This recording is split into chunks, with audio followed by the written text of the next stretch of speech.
Welcome people, welcome viewers. This is the YIP verified YouTube channel. It is important for you to like the video and subscribe. Like this video and subscribe right now. Anyway, them incident we are going, them thing we are take place in Jamaica can be overwhelming at times. You understand? Just get overwhelming every minute you hear about shooting, dead this and dead that, and any news that's negative can just get overwhelming for some people, not everybody. Some people at times, for people who go through things personally, and I said this before, you understand?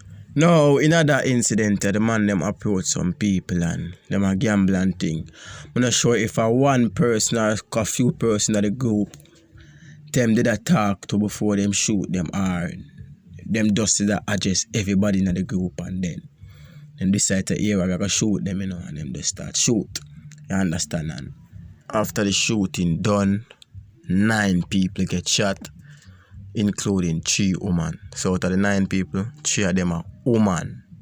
A 17-year-old girl get shot. Now, I don't know why the people them now learn. War are going and them still itch up on corner. Vibes are going on the community and them itch up on corner. Or them ends if you don't know bar or gambling spot or local shop, wherever them hang out. Now I'm gonna read the article.